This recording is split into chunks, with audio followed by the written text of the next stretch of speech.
कृपा सिंधु नररूप हरि महामोहतम फुंद जासु वचन रवि कर्णिकर।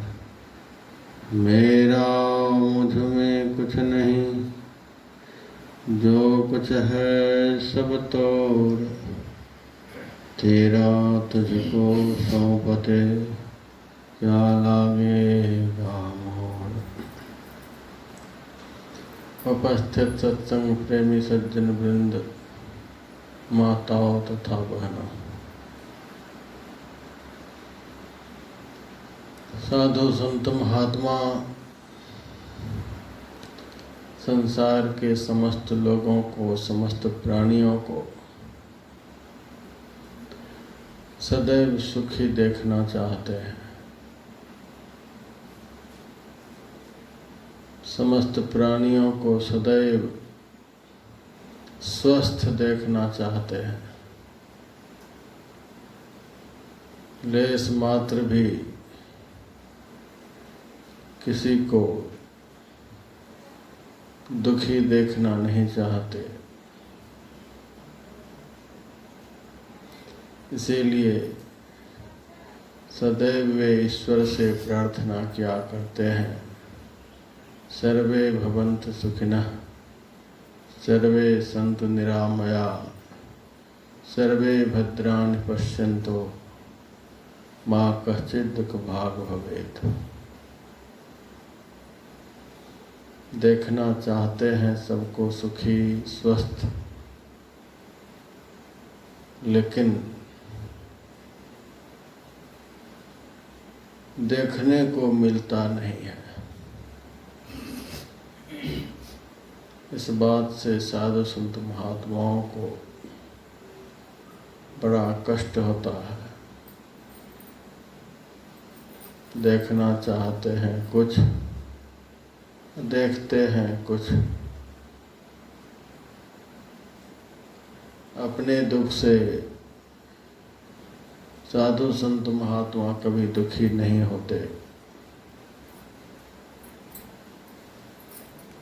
अपने रोगों से साधु संत महात्मा कभी दुखी नहीं होते।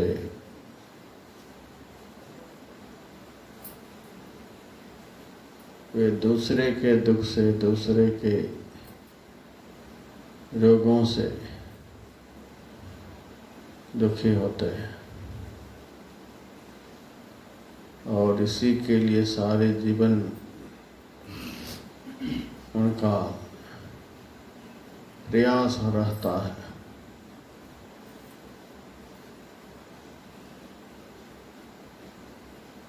कभी सत्संग में समाज को लगाते हैं, कभी ध्यान भजन में समाज को लगाते हैं, और साधु संत महात्माओं को बस इसी पर पूरा भरोसा है, इसी पर पूरा विश्वास है। इन्हीं उपायों से समाज सुखी और स्वस्थ रह सकता है।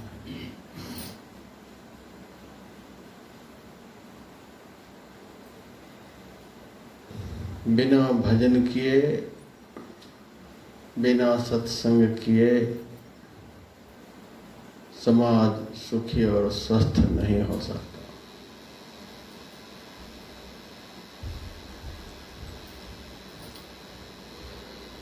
ईश्वर का भजन करने से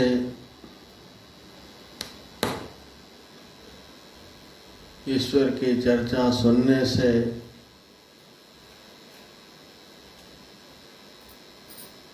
सुख और स्वस्थता इसीलिए प्राप्त होती है कि यथार्थ में ईश्वर में ही सुख है। ईश्वर के पास ही सुख है, बाकी संसार में सुख नहीं है। संसार के लिए भगवान ने कहा है दुःखालय मशाश्वतम। यह सारा संसार शाश्वत दुख का घर है। यह नहीं कि यहाँ कुछ दिनों तक दुख रहेगा और फिर सुख बरसने लगेगा। यहाँ के लोग कुछ दिनों तक अस्वस्थ रहेंगे फिर स्वस्थ हो जाएंगे, सो बात नहीं। इस संसार में जब तक रहेंगे तब तक दुख में रहेंगे। इस संसार में जब तक रहेंगे तब तक अस्वस्थ रहेंगे। दुःखालय मशाश्वतम, शाश्वत दुख का घर यह संसार है। आदमी चाहता है सुख और मिलता है दुख, क्योंकि यहाँ सुख है ही नहीं। गुरु महाराज कभी कभी सुनाया करते थे कि एक माई सड़क पर सुई खोज रही थी। लोगों ने पूछा, माई क्या खोज रही हो? बेटा हमारी सुई गिर गई है, उसी को ढूंढ रही हूँ। लोगों के मन में हुआ माई की आंखें कमजोर हैं, वृद्ध हो गई हैं, पता नहीं इनको सुई दिखलाई देगी कि नहीं देगी। इसीलिए हम लोग भी लग जाते हैं। सब लोग माई को साथ देने लगे, सुई को खोजने लगे, लेकिन सुई मिल नहीं रही है। बहुत सारे लोग लगे हुए हैं लेकिन सुई मिल नहीं रही है। सुई एक खोजने वाले अनेक, फिर भी पता नहीं चल रहा है। तब एक आदमी ने कहा, माई सुई गिरी है कहाँ? बेटा सुई तो घर में गिरी है। तो ढूंढ रही हो सड़क पर? बेटा घर में तो अंधेरा है, इसीलिए मन में हुआ खोई हुई वस्तु तो दिखलाई देती है प्रकाश में, घर में प्रकाश है नहीं। तो उस आदमी ने कहा, माई जहाँ सुई गिरी है वहाँ प्रकाश करने पर दिखलाई देगी। यहाँ कितना भी प्रकाश हो जाएगा, 100 सूरज उग जाएंगे तो भी यहाँ कभी सुई मिलेगी? वस्तु कहीं ढूंढे कहीं, कहीं विधि आवे हाथ। कह कबीर तब पाइए जब भेदी लीजिए साथ। वस्तु कहीं है और उसकी खोज कहीं हो रही है, तो कैसे वो वस्तु मिलेगी? उसी तरह से सुख कहाँ है और आदमी सुख खोज कहाँ रहा है? स्वस्थता कहाँ प्राप्त होती है और आदमी स्वस्थ होना कहाँ चाहता है?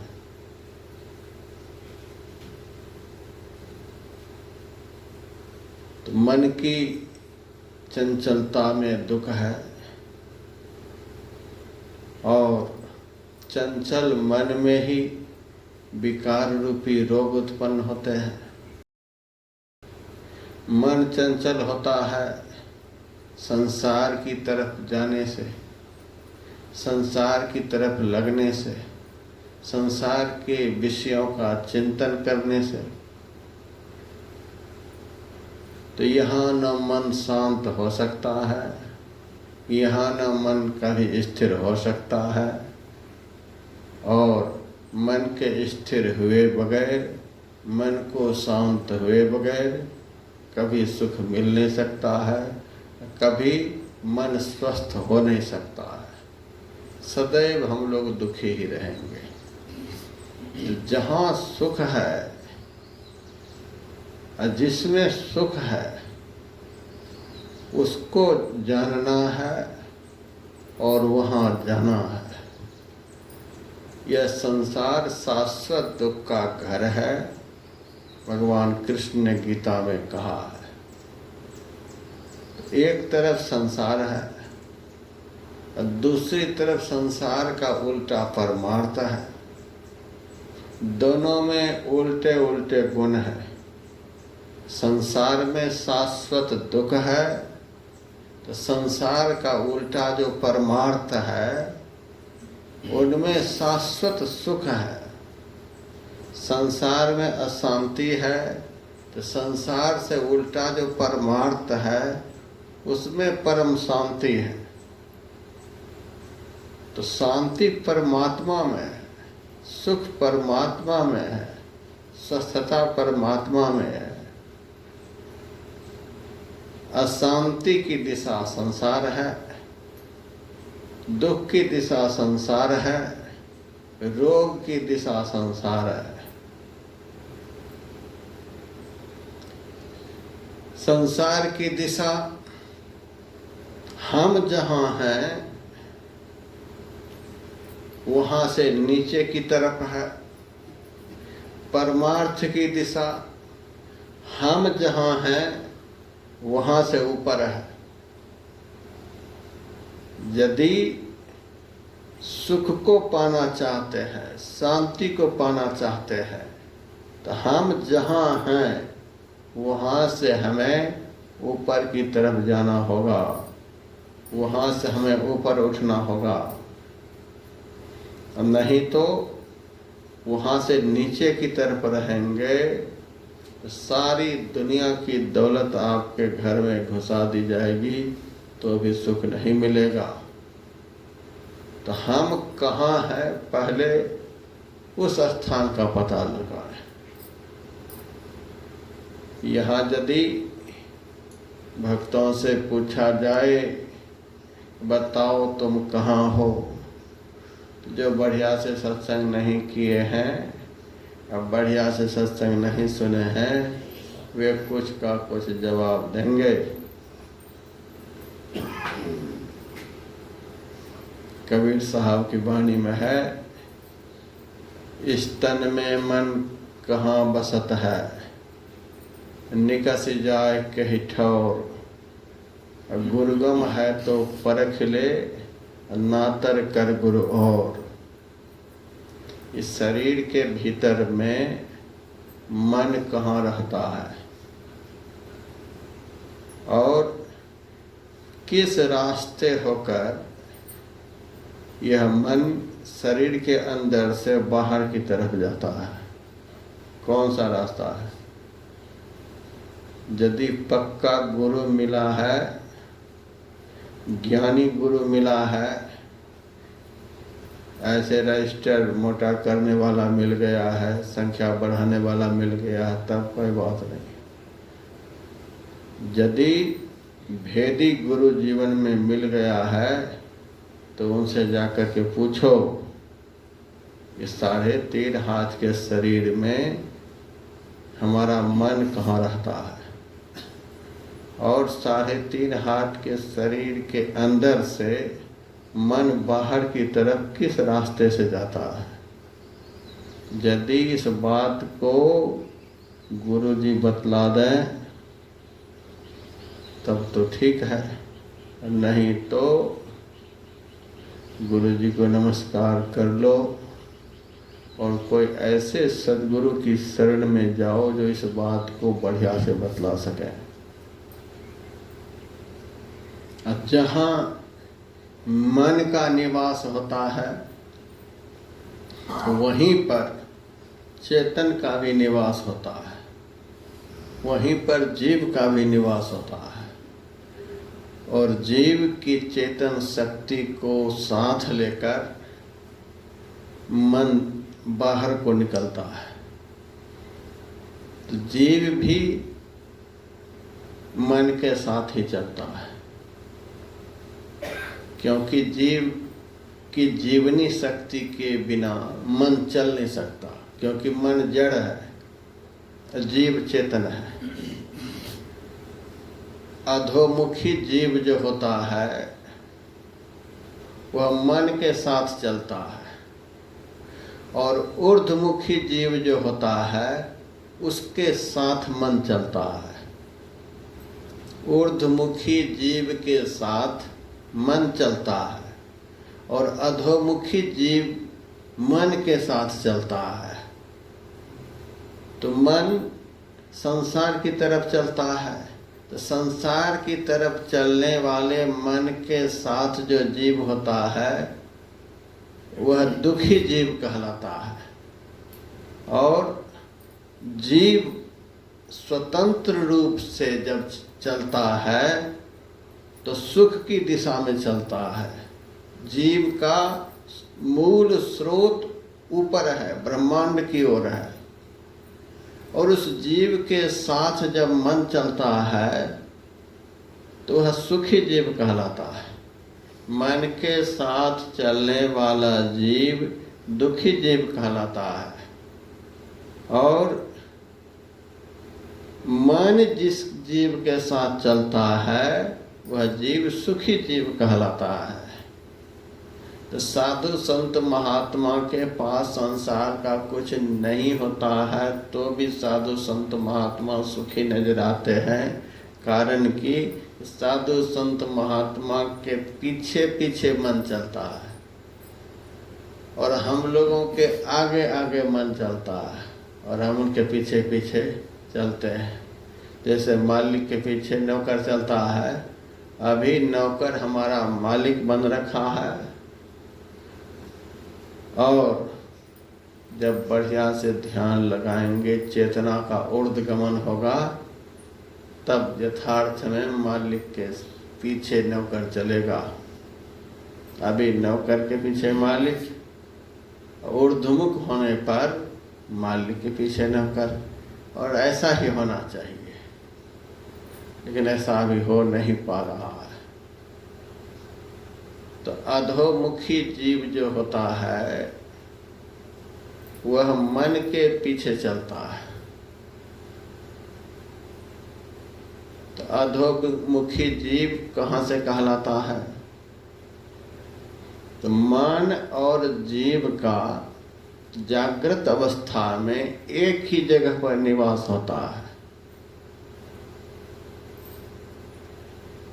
तो कबीर साहब कहते हैं उस जगह का नाम क्या है? कबीर तो पहुंचे हुए गुरु थे, तो उनसे भक्तों ने कहा, महाराज आप ही बतलाओ, हम कहाँ जाएंगे गुरु ढूंढने के लिए, आप ही बतलाओ कि मन इस शरीर के भीतर में कहाँ रहता है, मन का निवास कहाँ है, और किस रास्ते होकर के मन बाहर जाता है। आपने कहा ठीक है, सुनो। नैनो माही मन बसे, निकस जाए नौ ठौर, सतगुरु भेद बताइया, सब संतन सिर मोर। नैनो माही मन बसे, दोनों आँखों के बीच अंदर में, इन दोनों आँखों के बीच अंदर में मन बसे, मन का निवास है।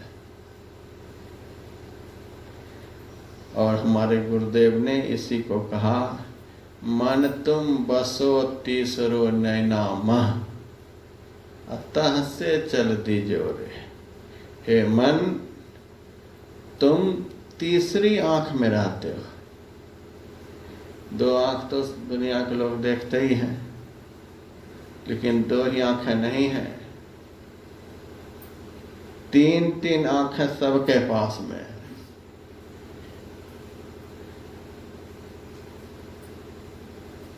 और वह तीसरी आंखें हैं कहाँ? दोनों आंखों के बीच अंदर में। उसी आंख से इन दोनों आंखों में रोशनी आ रही है। यह नहीं समझिए कि वह आंख दिखलाई नहीं दे रही है, तो ऐसे ही आंख है। देख रहे हैं मोर पंख,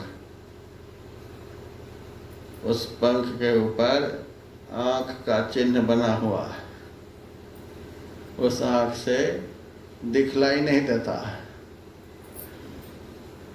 तो उसी तरह से दोनों आंख के बीच में अंदर में जो एक तीसरी आंख है, उसमें नहीं दिखलाई देता, सो बात नहीं, वही असली आंख है, उसी आंख से दिखलाई देती है। ये दोनों तो बिल्कुल साधारण आंख है, उसी आंख से रोशनी आती है।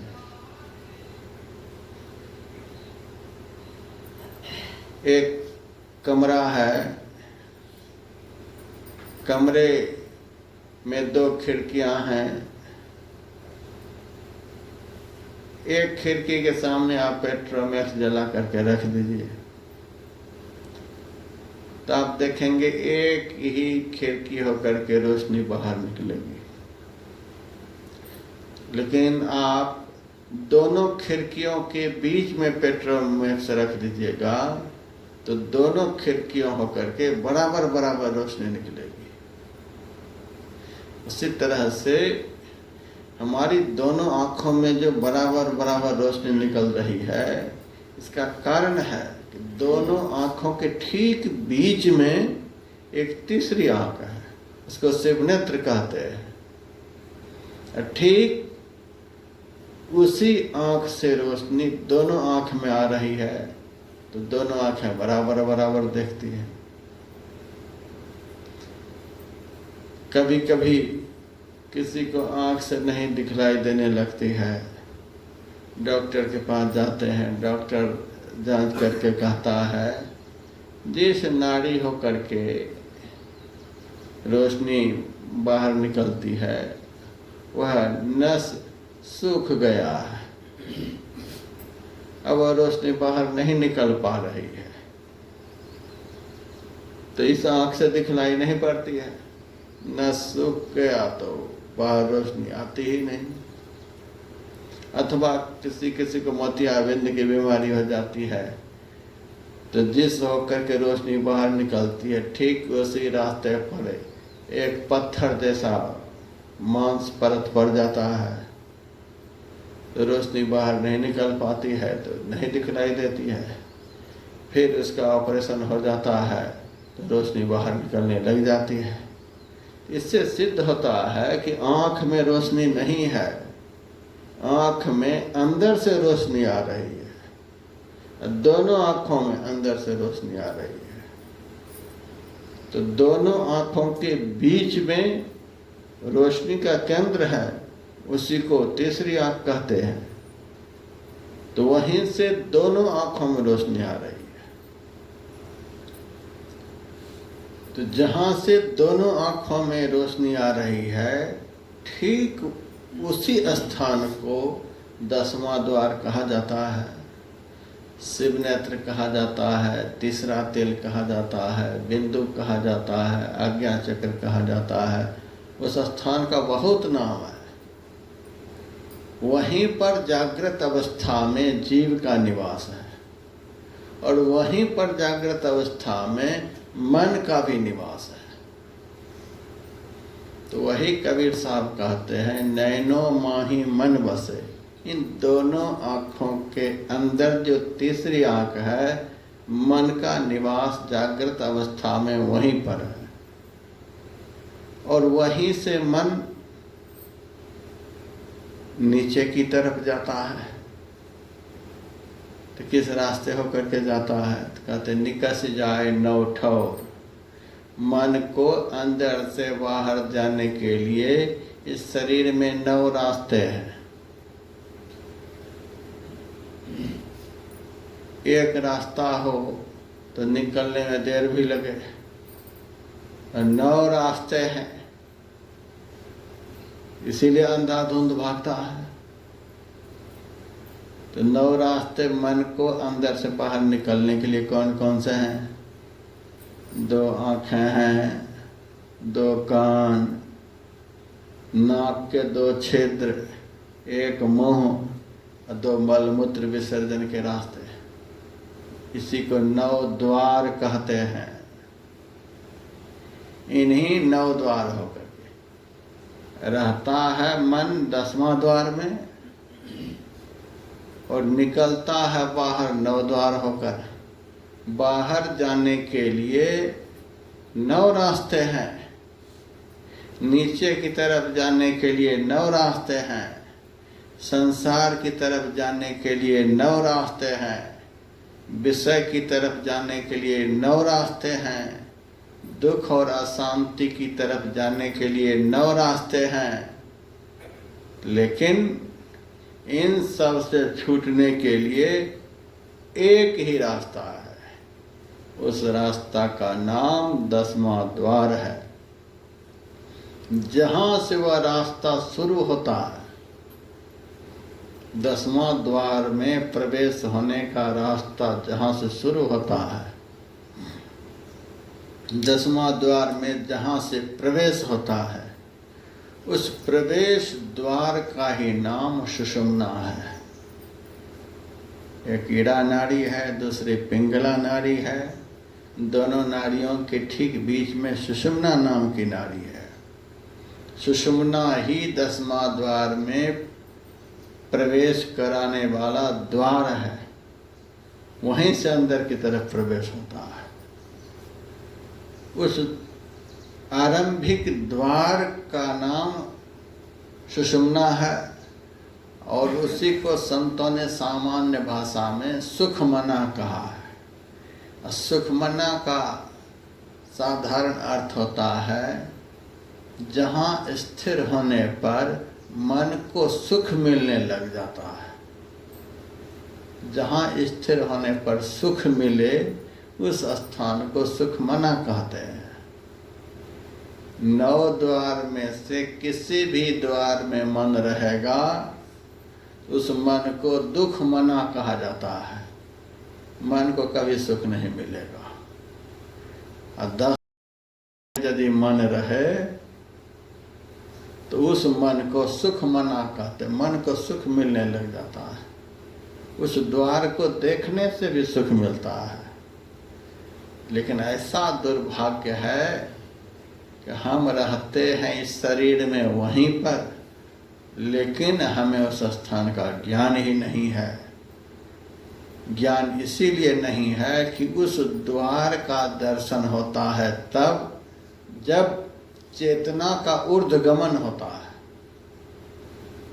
9 द्वारों में प्रवेश होता है तब जब चेतना का अधोगमन होता है। तो दोनों आँखों के मध्य में मन का निवास है और चेतन का निवास है, अर्थात जीव का निवास है। वहीं से जीव का जब अधोगमन होता है, जब हम संसार की तरफ जाते हैं, जब संसार के लिए सोचते हैं, संसार भोगों के विषय में सोचने लग जाते हैं, तो चेतना का अधोगमन हो जाता है। जब हम मंत्र जप करने लग जाते हैं, जब हम गुरु महाराज के रूप का ध्यान करने लग जाते हैं, जब हम अपनी दृष्टि और अपने मन को दोनों आँखों के बीच में स्थिर करने लग जाते हैं, तो इन क्रियाओं के द्वारा मन का ऊर्ध्वगमन होने लग जाता है। ईश्वर का ही नाम दीक्षा के समय में हम लोग बतलाते हैं। ईश्वर का ही कोई एक रूप का ध्यान करने के लिए हम लोग बतलाते हैं। तो ईश्वर से संबंधित क्रियाओं में जब मन को लगाया जाता है तो मन का ऊर्ध्वगमन होने लग जाता है और उससे विपरीत दिशा संसार है। तो संसार के विषय में जैसे ही हम सोचते हैं वैसे ही मन का अधोगमन होने लग जाता है। अब हमें देखना है कि हम दिन भर सोचते हैं किस विषय में। सोचते हैं संसार के विषय में। संसार शाश्वत दुख का घर है। जिधर दुख है, जहाँ दुख है, जहाँ जाने से दुख मिलता है, दिन रात सोचते हैं वहाँ के विषय में और चाहते हैं हमें सुख मिले। तो जब ईश्वर की चाहना मन में रखेंगे, ईश्वर से संबंधित जो क्रियाएं हैं उन क्रियाओं में मन को लगा करके रखेंगे, तब सुख मिलेगा। संत विनोबा भावे कहा करते थे, परमात्मा जो हैं वे किसी प्रार्थना को स्वीकार करते हैं पर किसी प्रार्थना को स्वीकार नहीं करते। भक्त भगवान से प्रार्थना करते हैं तो भक्त की किसी प्रार्थना को स्वीकार कर लेते हैं और किसी को नहीं स्वीकार करते हैं। किस प्रार्थना को स्वीकार करते हैं, किस प्रार्थना को स्वीकार नहीं करते हैं, तो उन्होंने एक उदाहरण दिया। हम जाना चाहते हैं देहरादून से हावड़ा, हमारे भीतर में जाना है, टिकट भी ले रखे हैं, पूरी तैयारी के साथ निकले हैं, हमें देहरादून से हावड़ा जाना है। और देहरादून रेलवे स्टेशन पर गाड़ी खड़ी है मुंबई जाने वाली। मुंबई जाने वाली गाड़ी में आप बैठ जाएंगे और उस गाड़ी में बैठकर यदि आप प्रार्थना करेंगे, हे भगवान हमें सकुशल आप हावड़ा पहुंचा दीजिए, तो इस प्रार्थना को भगवान कभी स्वीकार करेंगे? प्रार्थना कर करके अगरबत्ती दिखा दिखा करके आरती उतार उतार करके मर जाएंगे तो भी आप हावड़ा पहुंच पाएंगे? नहीं पहुंच पाएंगे। जो ट्रेन हावड़ा जाएगी उस ट्रेन में आप बैठेंगे, फिर भगवान से प्रार्थना करेंगे तो भगवान इस प्रार्थना को सुनकर सब कुशल आपको हावड़ा पहुंचाएंगे। तो जहाँ जाना चाहते हैं, जिस दिशा में जाना चाहते हैं, उस दिशा के लिए जो संसाधन है, उस संसाधन के साथ जब ईश्वर की प्रार्थना करेंगे तब उस प्रार्थना को सुन करके ईश्वर आपकी सहायता करेंगे। हम दिन रात संसार के विषय में सोचते हैं, बेटा की याद करते हैं, बेटे की याद करते हैं, घर की याद करते हैं, सगे संबंधियों की याद करते हैं, बैंक में कितना पैसा है उसकी याद करते हैं, उसको फोन ने किया, उसको फोन ने किया, यही सब सोचते हैं। खेत में यह बीज नहीं बोया, यह बो दिया, खरगोश तो नहीं आ गया खेत में, यही सब दिमाग में घूमता रहेगा। यह सब संसार का चिंतन हुआ। तो संसार शाश्वत दुख का घर है। दुखमय संसार का चिंतन करेंगे, अब भगवान से कहेंगे कि भगवान हमको सुख मिल जाए, तो इस प्रार्थना को भगवान सुनने वाले नहीं। भगवान तब आपकी प्रार्थना को सुनेंगे जब आप भगवान से संबंधित काम को करेंगे, तब भगवान आपकी प्रार्थना को सुनेंगे। चिंतन करेंगे संसार का और भगवान आपके घर में सारे सुख भर देंगे, ऐसा नहीं होता है। भगवान क्या कहते हैं अपने भक्तों से, सूरदास जी महाराज एक भजन में बतला रहे हैं।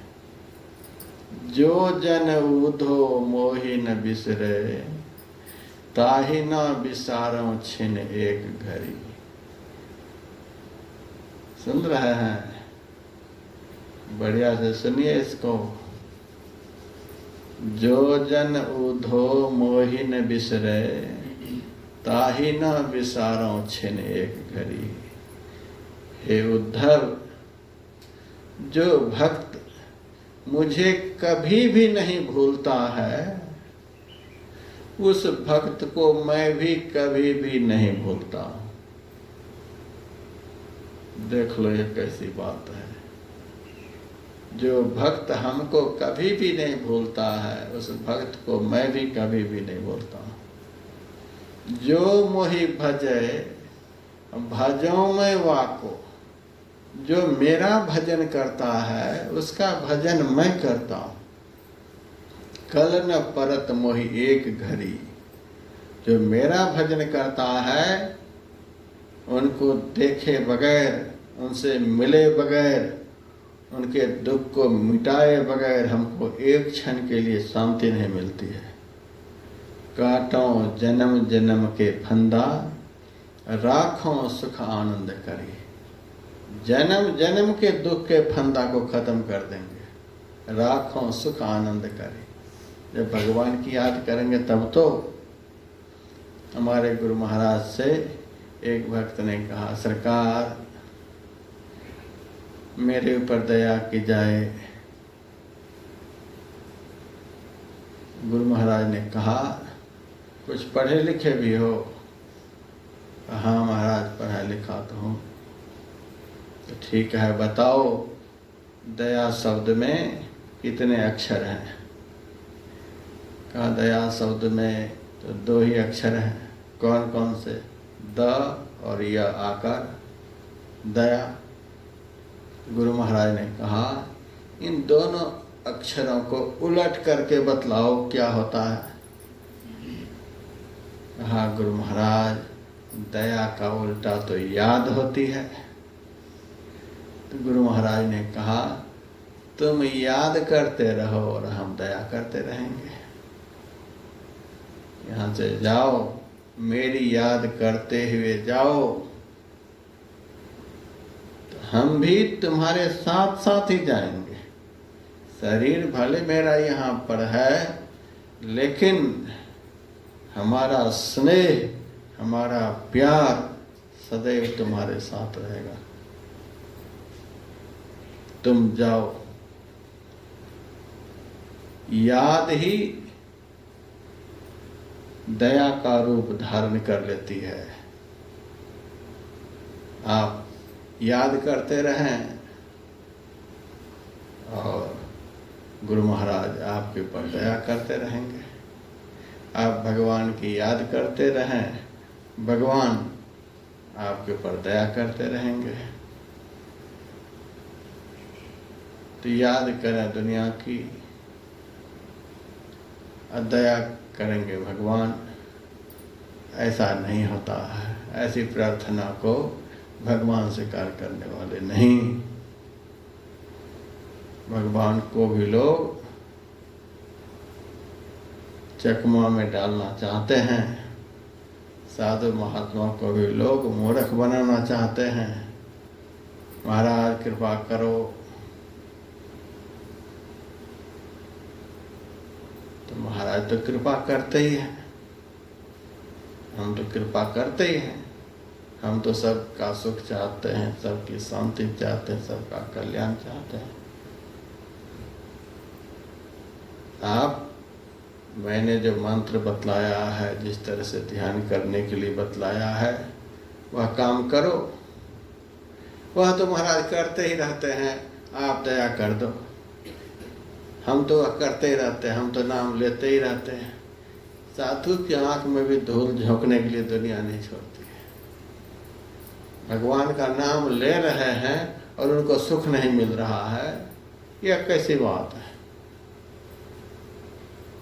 भोजन करे और पेट नहीं भरे, क्या सपने में खा रहे हैं? एक दिन मैंने स्वप्न में देखा, रात में मैं खाया हुआ नहीं था, भूखा ही सोया था। स्वप्न में देख रहा हूँ हरिद्वार में बड़ा भारी भंडारा चल रहा है, हमको भी निमंत्रण मिला है। मैं भी महात्माओं के साथ बैठा हूँ, मालपुआ चल रहा है, खीर चल रही है, दुनिया भर के सामान चल रहे हैं, पत्तल में सब आ रहे हैं, जयकारा बोला गया, सब खाना शुरू किए। हम भी खाए जा रहे हैं, पेट भरे ही नहीं, सब उठ करके जाने लगे। हमारे मन में हुआ, लोग क्या कहेंगे, कैसा पेटू महात्मा है, इनका तो पेट ही नहीं भरता। कितना दे रहे हैं, कितना दे रहे हैं, इनका पेट ही नहीं भर रहा, हमारा सही में पेट नहीं भरे। और सपने की मालपुआ से थोड़े पेट भर जाता है, सपने की खीर से थोड़े पेट भर जाएगा। तो सपने में खा रहे थे और जागृत में अनुभव करना चाहते हैं कि पेट तो भरा नहीं। तो वही बात है हम लोगों में।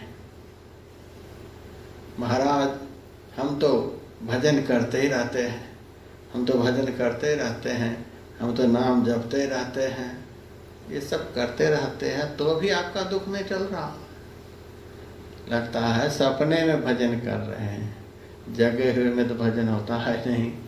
सपने में भजन कर रहे हैं, इसीलिए सपने में जो सुख मिलना चाहिए सो सुख मिल रहा है। लग रहा है कि खा रहे हैं लेकिन पेट भर ही नहीं रहा है। भगवान श्री कृष्ण से द्रौपदी ने एक बार शिकायत की, सारे पांडव भी बैठे हुए थे। भगवान, कौरवों की सभा में जब मेरी सारी फजीहती हो गई तब आपने चीर बढ़ाई, तब आपने हमारी रक्षा की। मैं कब से पुकार लगा रही थी, न जाने आप कहाँ थे। भगवान ने कहा, मैं तो तुम्हारे पास में ही था, तुम्हारी पुकार में त्रुटि थी, इसीलिए मेरे पहुंचने में देर हुई है। पहले तो तुम्हारा भरोसा था। इस सभा में भीष्म पितामह बैठे हुए हैं, द्रोणाचार्य बैठे हैं, कृपाचार्य बैठे हैं, इतने महापुरुष बैठे हुए हैं। इन सब के रहते क्या ये दुष्ट दुशासन मेरा चिरहरण कर लेगा? इन सब के ऊपर तुम्हारा भरोसा था, तो पुकार भी लगा रही थी। और भरोसा इन लोगों के ऊपर,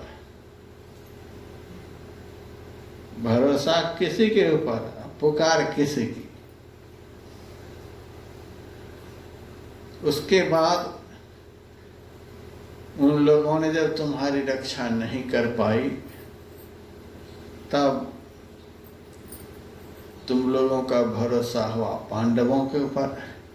इतने बड़े बड़े वीर बलवान हमारे पांचों पति पांडव हैं, इनके रहते दुष्ट हमें कैसे नग्न कर देगा?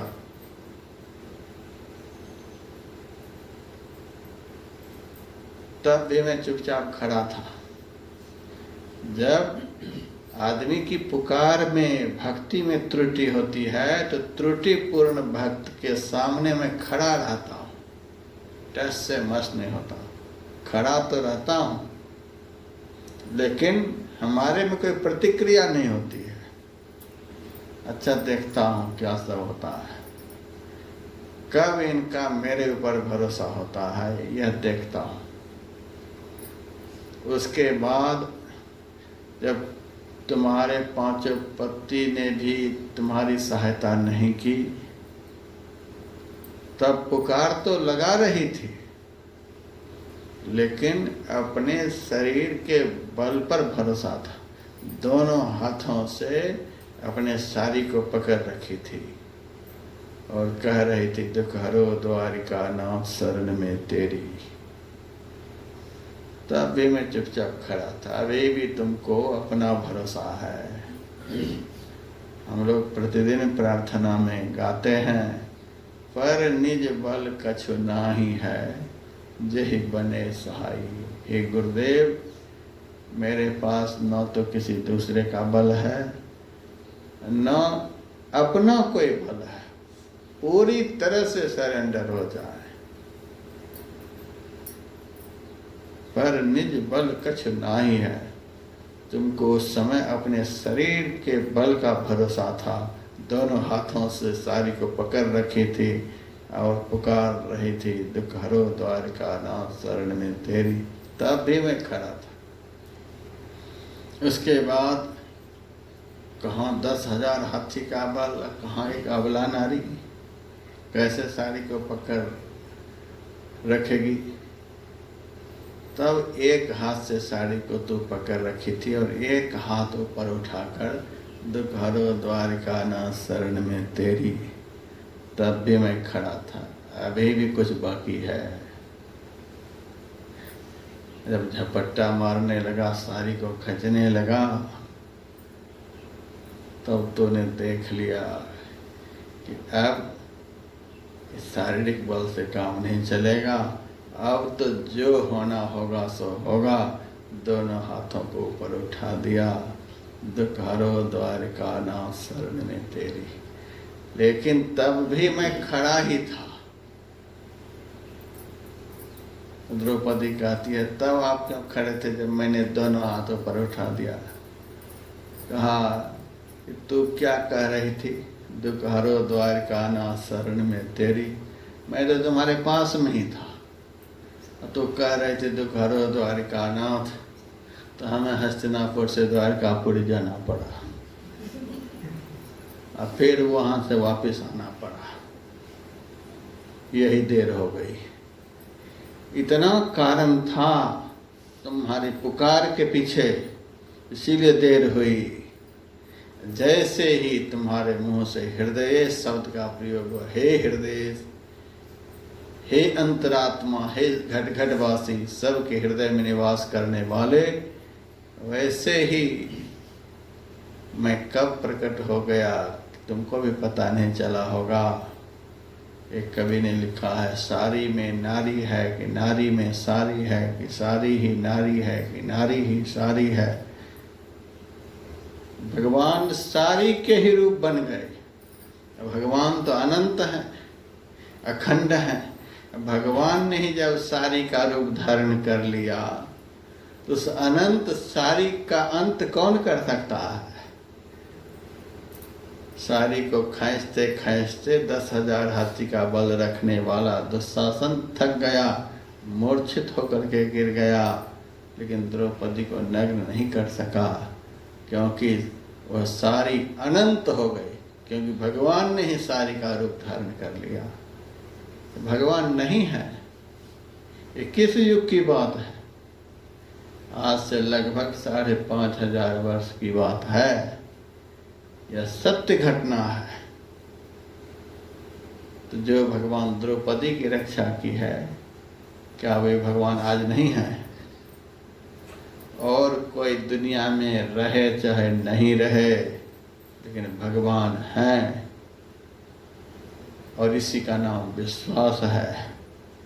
भगवान हैं, सब जगह हैं, सबके अंदर में है, और कोई तुम्हारे भीतर में रहे चाहे नहीं रहे, भगवान तुम्हारे भीतर में है। वे ही तुम्हारी आँख में देखने की शक्ति प्रदान कर रहे हैं, तब तुम्हारी आँखें देख रही हैं। वे ही तुम्हारे कान में शक्ति प्रदान कर रहे हैं, तब तुम्हारा कान सुन रहा है। हमारी किसी भी इंद्रियों में जो कोई क्रिया हो रही है, उन्हीं की दी हुई शक्ति से। और हमारे प्राण में जो शक्ति है श्वास लेने छोड़ने की, वह शक्ति भी प्राण को परमात्मा ही दे रहे हैं। हमारे भीतर में है, बाहर में भी है, सबके भीतर में, सबके बाहर में वे परमात्मा है। ऐसा विश्वास रखो।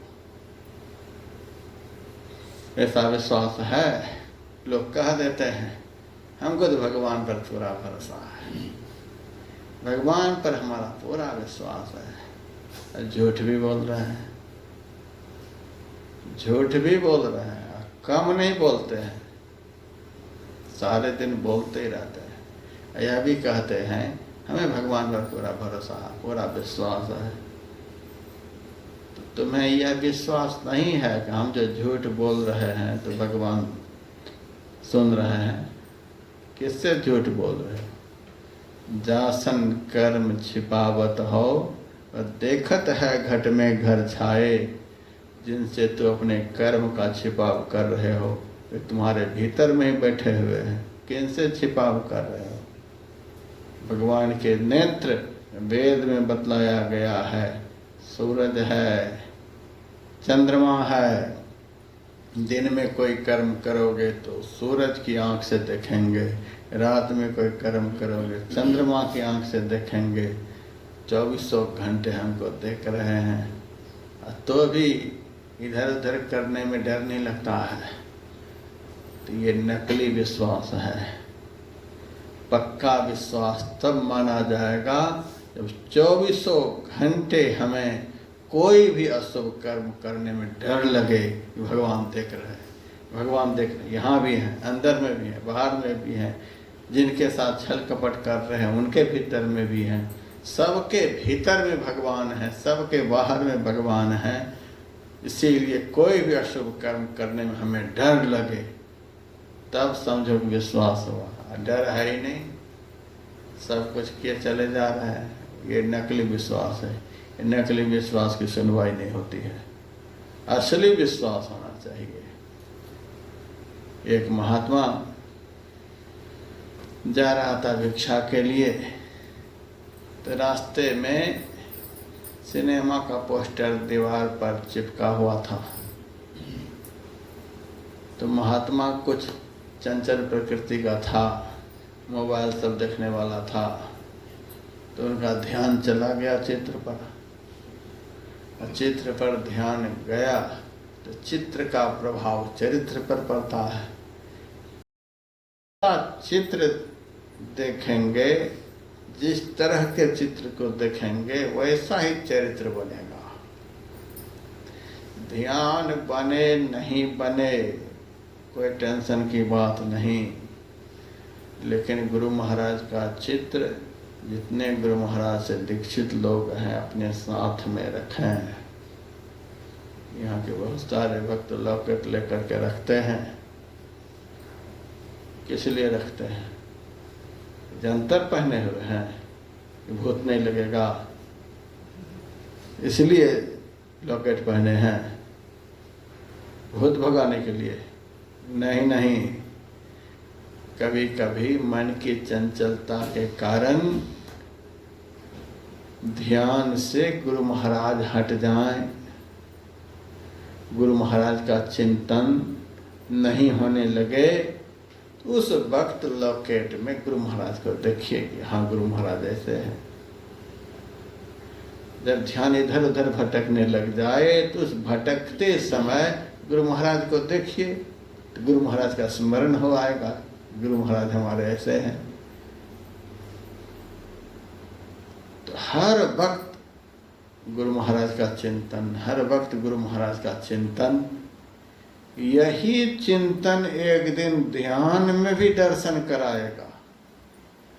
चिंतन करते रहेंगे संसार भर के रूपों का, आंख बंद करने पर गुरु महाराज सामने आ जाएंगे, ऐसा नहीं होता है। हर समय जब गुरु महाराज के विषय में सोचते रहेंगे, चिंतन करते रहेंगे, तब चिंतन में गुरु महाराज आएंगे। तो जैसे रूप को देखेंगे, जैसे रूप में मन को लगाएंगे, वैसा ही चिंतन बनेगा, वैसा ही चरित्र बनेगा। उस महात्मा का ध्यान चला गया सिनेमा के चित्र पर, और सिनेमा का चित्र तो कैसा होता है सबको पता है ही। उस महात्मा का दिमाग खराब हो गया। इसीलिए हम सबको कहते हैं जो हमारे साथ में रहते हैं, मोबाइल नहीं रखो साथ में।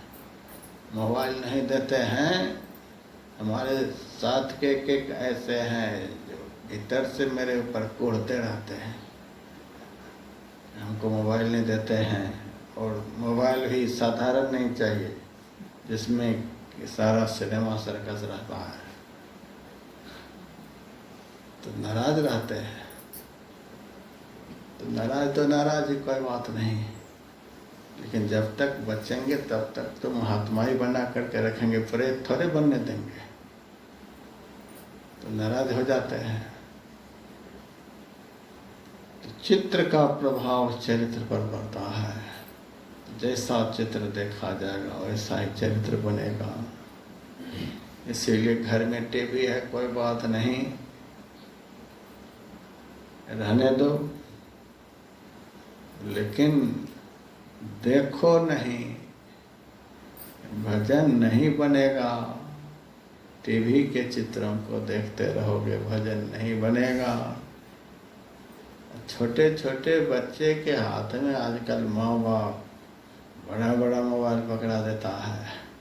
अब कहता है महाराज ये लड़का पढ़ता नहीं है, इस लड़के का मन पढ़ाई में नहीं लगता है, तुम बिगाड़ो। और महात्मा उनके पीछे खोपड़ी खराब करें।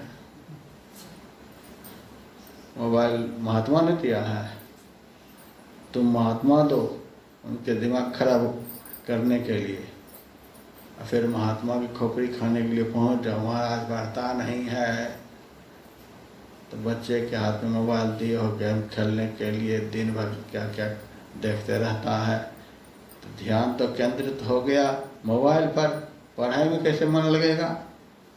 इसीलिए बच्चे के हाथ में कभी मोबाइल मत पकड़ाना, नकली मोबाइल देना यदि देना ही है, जिसमें कोई चित्र वगैरह नहीं निकले, ऐसे दबाता रहेगा कुछ निकलेगा ही नहीं, नहीं तो माथा खराब हो जाएगा, फिर पढ़ेगा नहीं।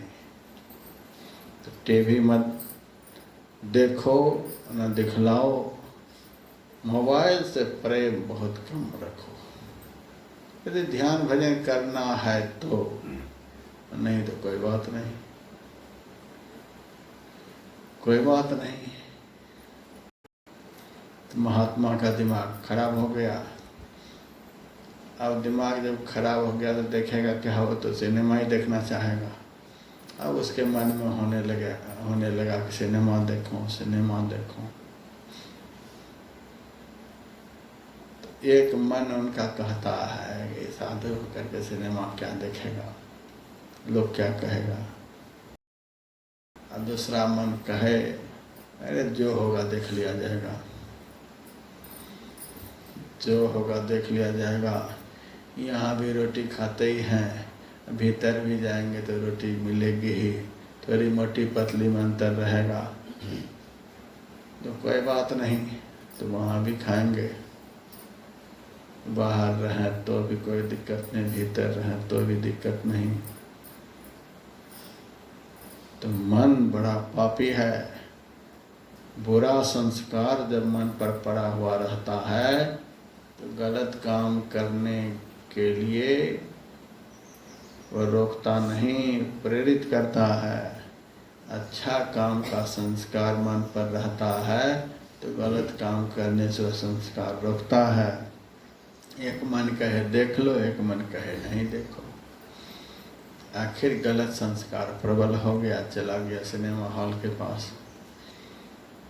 तो ऐसे तो सिनेमा हॉल में कोई घुसने नहीं देगा, जब दरवाज़ा खुलेगा टिकट लिया जाएगा तभी तो कोई घुसेगा।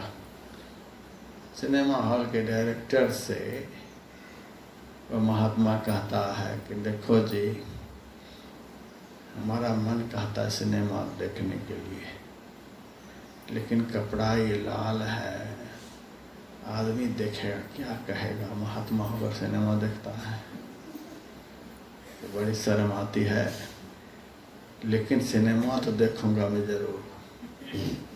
तुम्हारे सिनेमा हॉल में कोई ऐसी व्यवस्था है कि मैं सिनेमा देख लूं और मुझे कोई नहीं देखे? तो डायरेक्टर ने कहा हाँ महाराज, ऐसी व्यवस्था है, हम पीछे के दरवाजे होकर आपको ले जाएंगे और वहाँ से आपको सिनेमा दिखला लेंगे, आप देख लेना महाराज बढ़िया से, आपको कोई नहीं देखेगा हॉल में। लेकिन एक बात महाराज सुन लो,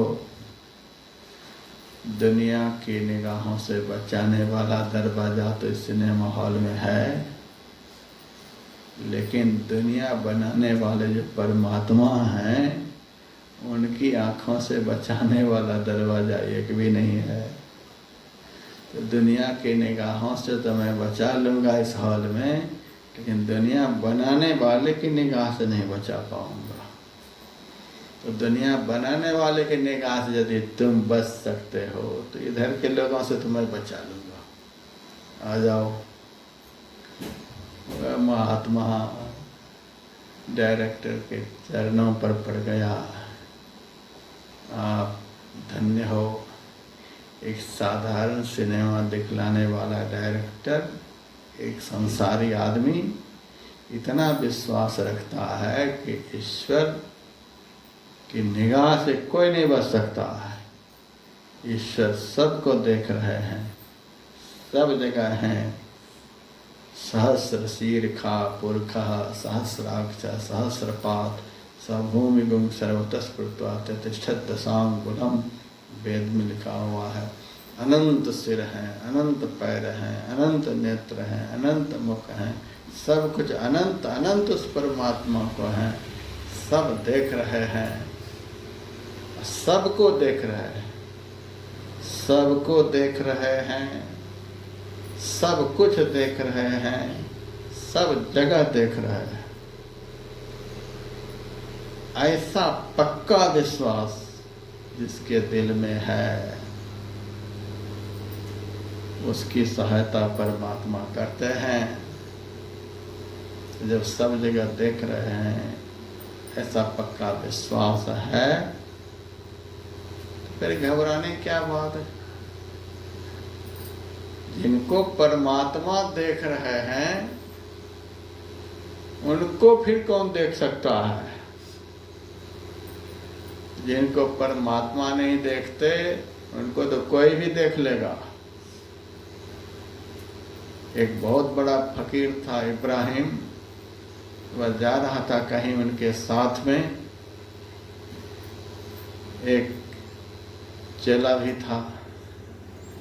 जाते जाते अंधेरा हो गया, ध्यान भजन का समय हो गया, तो इब्राहिम अपने चेले से कहता है, देखो ध्यान का समय हो गया,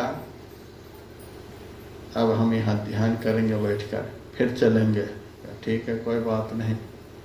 गुरु जी के साथ चेला भी बैठ गया।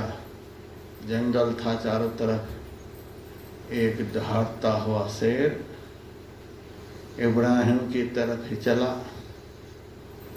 चेला की तो आँख खुल गई, इब्राहिम तो गहरे ध्यान में डूब गए। उनको तो पता ही नहीं शेर दहाड़ रहा है कि कौन दहाड़ रहा है। ध्यान में डूब गया और चेला का ध्यान टूट गया। वह देखता है बड़ा भयंकर शेर इधर ही आ रहा है। डर के मारे गुरु को छोड़कर पेड़ पर चढ़ गया। अब वहीं दुबक करके डाली पकड़ कर बैठा हुआ है। शेर आया, इब्राहिम के शरीर को सूंघ करके देखा। शेर जो होता है मुर्दा को नहीं खाता है, अपने से शिकार करता है, दूसरे के किए हुए शिकार को खा नहीं सकता है और न मरा हुआ को खाता है। साध सिंह के एक मता, जीवत ही को खाए, भावहीन मृतक दशा ताके निकट न जाए। साधु और सिंह दोनों जिंदा को ही ग्रहण करते हैं। जो भीतर से मर चुका है, श्रद्धा भक्ति प्रेम विश्वास कुछ भी नहीं, सड़ा हुआ आदमी है, साधु संत महात्मा उससे भी हिसाब से ही प्रेम करते हैं। हो सारे दैवी संपदा के सद्गुण जिनके भीतर में बरकरार हो, ऐसे से साधु प्रेम करते हैं। आश्रित संपदा के दुर्गुणों से भरा हुआ अंतःकरण हो, तो ऐसे से बहुत दूर रहते हैं। तो संत इब्राहिम ध्यान में मग्न थे और यह सिंह सूंघ करके देखा। ध्यान में चेतना ऊपर चढ़ गई थी, अब शरीर में चेतना है ही नहीं। अब श्वास लेंगे कौन, शरीर जड़ हो रखा था। उनको लगा कि यह मरा हुआ आदमी है। सूंघ करके शेर चला गया। सूंघ करके जब शेर चला गया तब वो पेड़ पर से उतरा और अभी बगल में बैठ गया कि हम कम नहीं बैठते हैं आपसे। अभी बगल में बैठ गया कि आपसे ज़्यादा ही बैठेंगे, बाद में ही उठेंगे। क्योंकि गुरु जी को तो पता है नहीं कि पेड़ पर भी ये बीच में चढ़ा है। उतर करके आकर बैठ गया था। तब इब्राहिम की आँखें खुली तो कहा अब चलो। तब आँख खुली तो ये पीछे पीछे चलने लगा। कुछ दूर जाने के बाद इब्राहिम के नाक पर एक मच्छर आकर के बैठ गया, लगा खून चूसने। तो बहुत जोर से इब्राहिम चिल्लाए। तब चला कहता अब गजब के महात्मा हैं। जब आप समाधि में बैठे थे, उस वक्त शेर आया था, चारों तरफ घूम करके आपके शरीर को सूंघ करके चला गया, आप टस से मस नहीं हुए, और अभी एक मच्छर नाक पर बैठ गया है तो आप इस कदर चीख रहे हैं। तब इब्राहिम ने कहा, जब मैं भजन पर बैठा हुआ था तो खुदा के साथ में था। भजन करने वाला, ध्यान लगाने वाला, सत्संग करने वाला ईश्वर के साथ में रहता है। अभी आप लोग ईश्वर के साथ में हैं। चाय पीने के समय इतना आनंद आता है, दूध पीने के समय घर परिवार में, यहाँ कुछ नहीं मिल रहा, केवल सत्संग वचन सुनाया जा रहा, तो ही आप लोग बड़े खुश हैं। कुछ तो जरूर है, कुछ यही है कि जब तक सत्संग में हैं, जब तक ध्यान में हैं, ईश्वर के साथ हैं, ईश्वर के साथ में आग में भी कोई बैठेगा तो अभी दुख नहीं होगा। इतनी बड़ी बात है। तो वही इब्राहिम ने कहा, जब मैं भजन पर था तब ईश्वर के साथ में था, इसीलिए शेर का भी कोई डर नहीं। अब तुम्हारे जैसे पापी चेले के साथ में हूँ, इसीलिए कि मच्छर से भी डर लगता है। हमको आप पापी चेला कहें, और क्या, गुरु को छोड़कर पेड़ पर चढ़ गया। हमारा ही दिया खाया पीता सब कुछ मौज उड़ाता है, और जब हमारे पर संकट आया तो पेड़ पर चढ़ गया। तो पेड़ पर फांद लगाने वाले चेले का बड़ा डर लगता है, कभी छलांग लगा दे कहाँ। तुम्हारे जैसे चेले के साथ मच्छर का भी डर लगता है। और उस वक्त में ईश्वर के साथ में था, खुदा के साथ में था। तो किसी भी तरह से अपने मन को ईश्वर में जोड़ करके रखो। यदि सुख चाहते हो, जीवन को स्वस्थ बनाने का आनंद चाहते हो, सत्संग में आकर के बैठो, टाइम लगे ध्यान में भी आकर के बैठो, रास्ते चलते सिमरन करते रहो, काम धंधा के समय भी सिमरन चिंतन करते रहो। सुख पाने का, स्वस्थ जीवन जीने का यही एक रास्ता है। बाकी तो नरक का दुख भोगने का रास्ता है। हम लोग रास्ता बतलाते हैं, चलना है तुम लोगों को, चलोगे साधु संत के बताए रास्ते पर तो आनंद में रहोगे, स्वस्थ जीवन जियोगे। नहीं चलोगे फिर तो जो सब हो रहा है सो सब होता रहेगा। फिर महात्मा की खोपड़ी खाने के लिए मत आना, फिर तो आराम से दुख भोगते रहना। जैसे तैसे ईश्वर से अपने को जोड़ करके रखो। यही थोड़ा सा सुनाया। अब आरती करो, फिर कल देखा जाएगा। जय गुरु।